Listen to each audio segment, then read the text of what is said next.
Ezra chapter 6 or chapter 4, beginning at verse 6. And as we mentioned when we were together a couple of weeks ago, we saw that the descendants of the Babylonian captivity set out to rebuild the temple in Jerusalem, and which had been destroyed by the Babylonians. And as we mentioned then, the remnant faced opposition from the mixed population of the land. So who was the opposition whom Ezra describes as the adversaries of Judah? Who is the opposition? Samaritans. Remember, Esarhaddon, who was king of Assyria from 681 BC to 669 BC, he had transported the conquered people of the northern kingdom to other lands. And then he then brought people from other lands into Palestine. And these foreigners intermarried with the Jews who were left in the land, and their offspring became the Samaritans. And it's interesting, remember during the time of Jesus, the Jews weren't having anything to do with the Samaritans. Remember that? Woman at the well, one prime example. And Jesus kind of knocked that down for a while. That still exists in the Middle East today, where the mixed, the Jewish folks by ancestry who had intermarried years and years ago, and so there's that combination of the alien blood and the Jewish blood, and so there's a kind of I guess you would call it discrimination that goes on. And so these Samaritans didn't want the former captives back into the land that the Samaritans had occupied for several years. And so what took place then, the enemy, the Samaritans, they told lies about the Jews and encouraged the people of the land to do everything possible to discourage the workers and hinder the work. And Charles mentioned last when we were together the fact that they even hired counselors or attorneys, more literally, to influence the local officials to stop the project, and they succeeded. So Ezra chapter 4. Were those terms called scribes? Pardon? Called scribes? Yeah, there were quite a few people who involved themselves in as counselors, where they would go in. You know, the leaders of the enemy, the Samaritans, would go in and tell the rest of the people, this is how you can really get their goat, so to speak. So they hired those people to influence the local officials to stop the project, and they succeeded. It's not the word, because it's so much alive and it's so apropos to any age. Something like this fits. Look what's happening. We got people who are being hired to go into institutions and businesses to interrupt businesses, interrupt schooling and everything like that. And there's such a hatred of the Jewish people even today. It's sad. It's sad. And I heard on the news this morning that the Christians in Syria have a bounty on their head. They're out to kill them. So we need to really pray. There's just an unrest, and it's spilling over into our country, so we need to really pray about that. But Ezra 4, chapter 4, verse 24, talks about the fact that the project was stopped. It says, "Thus the work of the house of God, which is at Jerusalem, ceased, and it was discontinued until the second year of the reign of Darius, king of Persia." So from 536 to 530 BC, the work had progressed, but in 530 BC it stopped and didn't resume again, didn't really take hold again until 20 years later, or 10 years later, when Darius was king. So, as we're going to see this morning, King Artaxerxes of Persia, he was king from 464 to 424 BC, he decreed stoppage of the building. That's what we're talking about here in verse 24 of chapter 4. But listen to me closely. Come on in. We're in the book of Ezra in the Old Testament. But God allowed that stoppage to take place because the Jewish... Now, before I go any further on there, let me mention this. When God brings judgment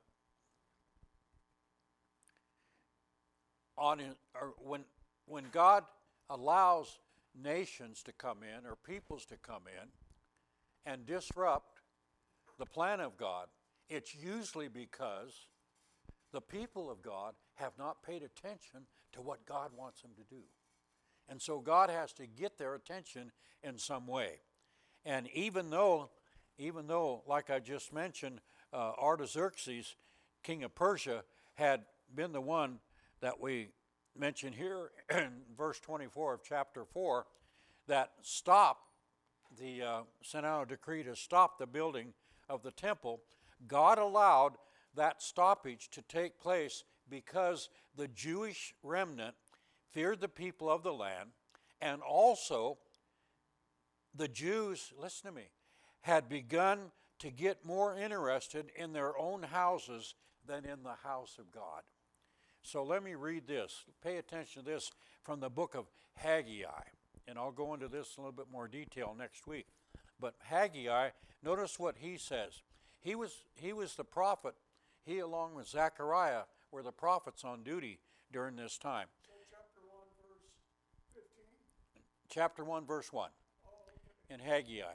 In the second year of King Darius, in the 6th month, on the first day of the month, the word of the Lord came by Haggai the prophet to Zerubbabel the son of Shealtiel, governor of Judah, and to Joshua the son of Jehozadak, the high priest, saying, "Thus speaks the Lord of hosts, saying, this people says, the time has not come, the time that the Lord's house should be built." So the people were saying, the people who should have been building the house, even though a lot of them were aggressive in doing that, yet there were some of them who didn't want to do it, and they were paying attention to their own house. Verse 3, "Then the word of the Lord came by Haggai the prophet, saying, is it time for you yourselves to dwell in your paneled houses, and this temple to lie in ruins?" See? So that's what was happening. And so God, because they weren't paying attention to what they needed to do in building the temple and really going at it aggressively, God allowed it to be halted. And then at this point in our text, Ezra, and this is where, like Charles was mentioning, it kind of gets confusing. So I want to just help you here a little bit. So at this point in our text, chapter 4, verse 6, and on through verse 23, Ezra cites other instances of the work being attacked.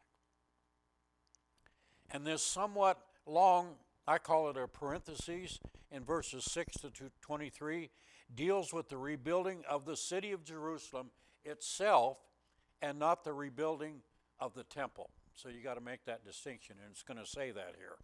And we're going to focus on the 18 verse in our Bibles, parenthesis, and then focus again on the restoration of the temple next week. So look at verse 6, chapter 4, Ezra, verse 6. In the reign of Ahasuerus, in the beginning of his reign, they wrote an accusation against the inhabitants of Judah and Jerusalem. So the people who are going to write are the leaders of the Samaritans. And at the beginning of his, King Darius died in 486 BC, and his son Ahasuerus, that we just mentioned here in verse 6, died or reigned. And at the beginning of his reign, the Samaritans wrote him a letter hoping to stop the Jews from completing the work they had set out to accomplish. But apparently, nothing was accomplished by that particular letter. And then after the death of Ahasuerus, his son Artaxerxes became king. And Artaxerxes also got a letter from the Samaritans. So now follow along as I read Ezra chapter 4, verses 11 through 16. It says, "This is a copy of the letter that they sent him. To King Artaxerxes, from your servants, the men of the region beyond the river," and the river they're talking about is the river Euphrates, "and so forth. Let it be known to the king that the Jews who came up from you have come to us at Jerusalem, and are building the rebellious and evil city, finishing its walls and repairing the foundations. Let it now be known to the king that if this city is built and the walls completed, they will not pay tax, tribute, or custom, and the king's treasury will be diminished." Verse 14. "Now because we received support from the house, it was not proper for us to see the king's dishonor. Therefore we have sent and informed the king that search may be made in the book of the records of your fathers. And you will find in that book of the records and know that this city is a rebellious city, harmful to kings and provinces, incited sedition within the city in former times, for which cause this city was destroyed.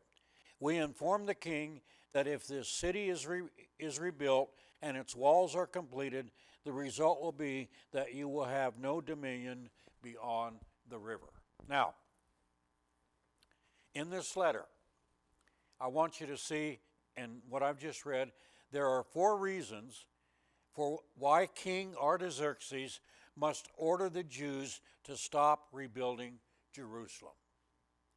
First of all, history showed that Jerusalem was indeed a rebellious and wicked city, right? And I got here, unfortunately, this was a fact that even the Jews couldn't deny. If Jerusalem were restored, it would rebel against the king and declare its independence, verse 12 here that we just read. As long as Jerusalem was in ruins, it was defenseless against the king's forces.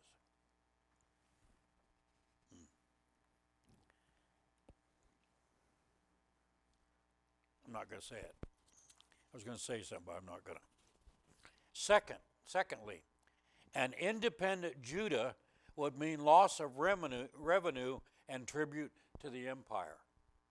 And all of these things are true. Third, a successful rebellion would also bring dishonor to the king. Because you see, what king wants to have one of his provinces successfully rebel against him? Any rebellion in a country like ours, any rebellion in a country, regardless of whether it's ours or any other country, is a reflection on the leadership of that country, right? We see that. Who gets blamed? If there's unrest at the Eureka Rescue Mission, Who gets blamed? Brian Hall and the house managers. If there's unrest at Redway Baptist Church, who gets blamed? Pastor Chris and Pastor Tom. And then we start blaming other people. It's called blame and denial. And so, what did you say, Chris? Delegating blame. Yeah. Delegating blame. A lot of leaders can't delegate for success, but they can sure delegate for blame. I'm not one of those. Chris isn't either. So, like I said, what king wants to have one of the provinces successfully rebel against him? And this might encourage other provinces to follow their example. We see this in our country, don't we? If someone can rebel and cause a disturbance and can somehow get away with it, then others are going to say, okay, we can do this, we can do this, we can do this. If he gets away with it, I can get away with it, see? It's human nature. It's human nature. It's nothing new under the sun, Solomon said in the book of Ecclesiastes. So, finally, if the Jews succeeded in rebuilding and rebelling, they would no doubt conquer the entire territory across the Euphrates, and this would really hurt the king and his empire. So what takes place here now? Artaxerxes is a pretty good king as far as leadership. And so he has some research done. The king's officers, he commissions them to search the archives, and the king's officers searched the archives, found proof that the Jews had indeed been ruled by mighty kings, David, Solomon, Josiah, Hezekiah, and also by rebellious kings. We discovered that, didn't we, when we were going through 1 Kings, 2 Kings, 1st and 2nd Chronicles. We discovered about David and Solomon, Josiah, and all these good kings, as well as all the bad ones. And during the declining years of Judah, their kings had made broken treaties with Egypt, Assyria, and Babylon, and had refused to pay tribute to Assyria and Babylon. That's why they got into captivity. One kingdom in the divided kingdom was captured by Assyria, the other one captured by Babylon, the kingdom of Judah. Kingdom of Israel by Assyria, kingdom of Babylon, and the divided kingdom was captured by, or the kingdom of Israel of Judah was captured by Babylon and taken away for 70 years. So their own record indicted them, thus verifying that the arguments of the Samaritans was correct. King Artaxerxes, he writes back to him. Are you with me so far? Any questions? Any comments? Okay, so notice verses 17 through 22 of chapter 4.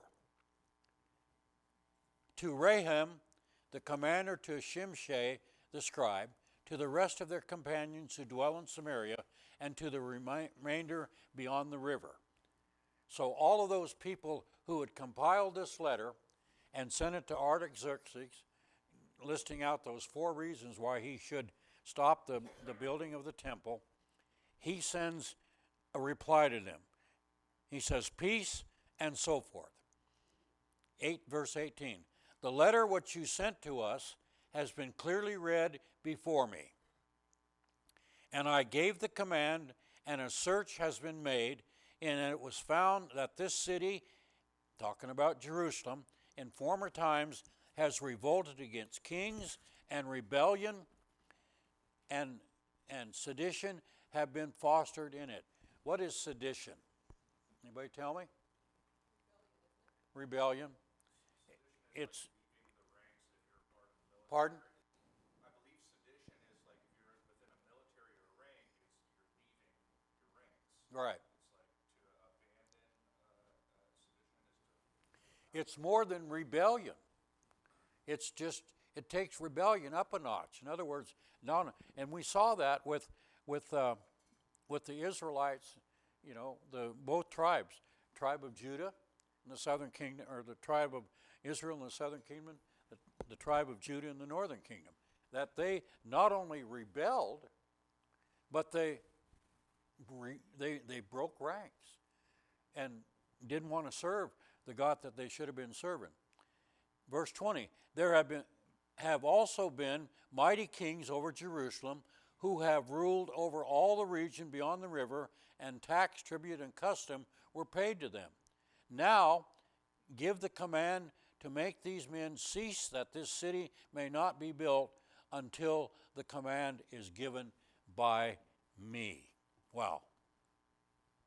So, unfortunately for the Jews, the king ordered the Jews to stop rebuilding the city.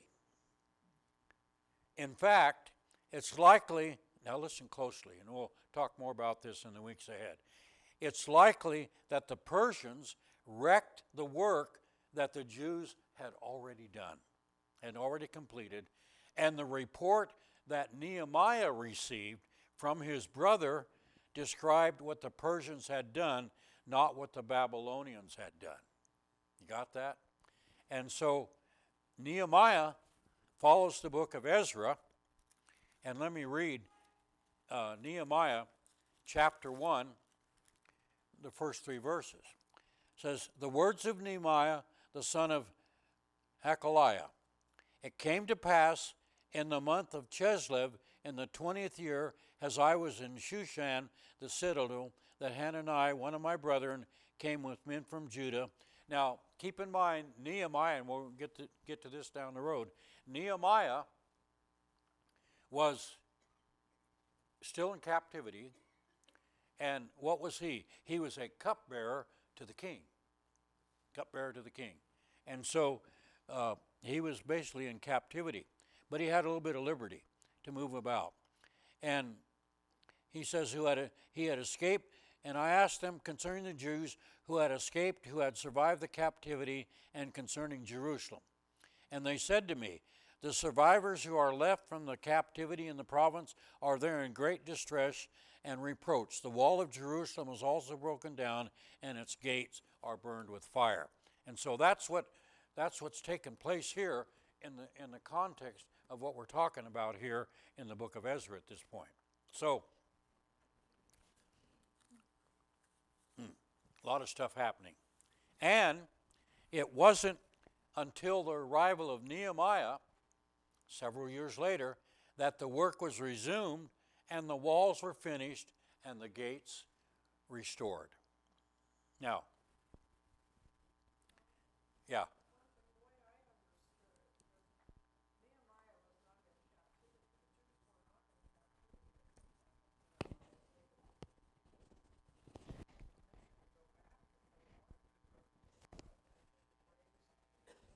Yeah.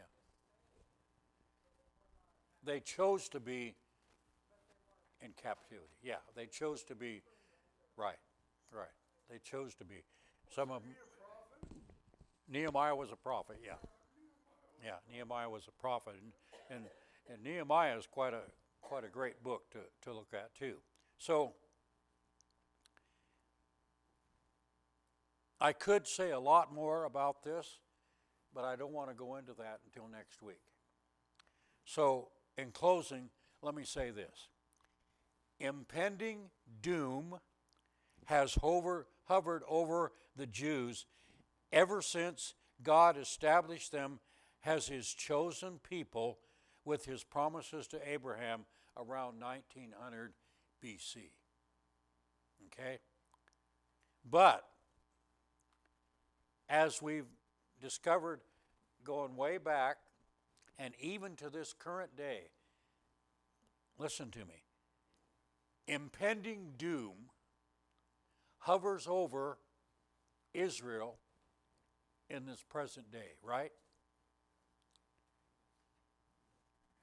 But out of prior doom historical doom, and current doom, God brought and will bring about hope and deliverance.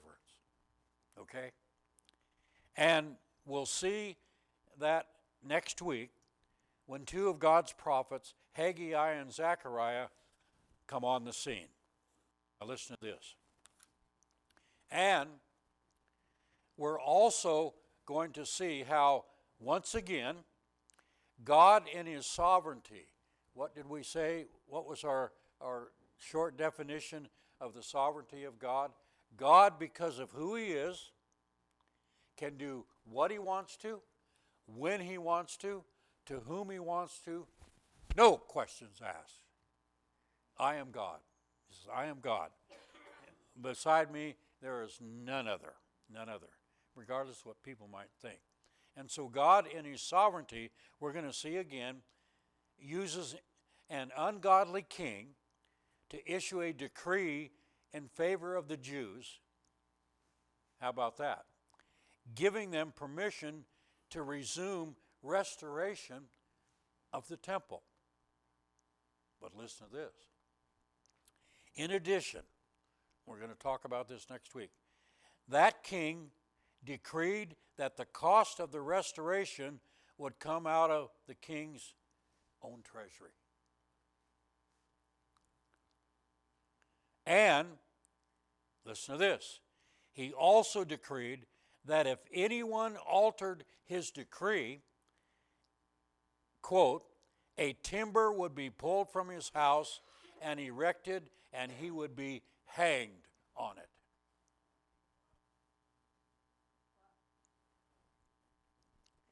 You don't want to miss next week. You just don't want to miss next week. Because the underlying theme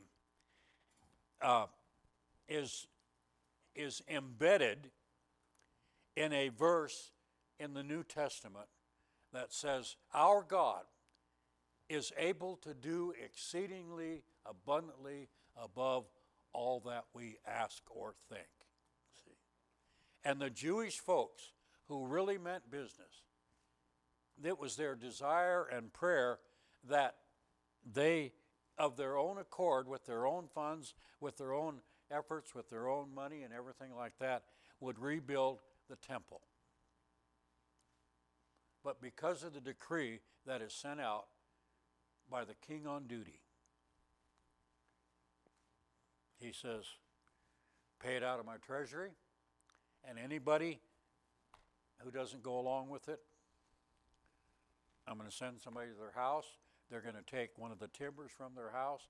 Remember what I said earlier about the reason that God allowed the stoppage of the temple to take place was because they were paying more attention to their own houses. And he says, so if anybody objects, I'm going to send somebody to their house. They're going to pull a timber out of their house. They're going to erect it and hang them on it. God says, I'll show you. I'll show you. Don't miss it next week. Don't miss it next week. Okay? Any questions or comments?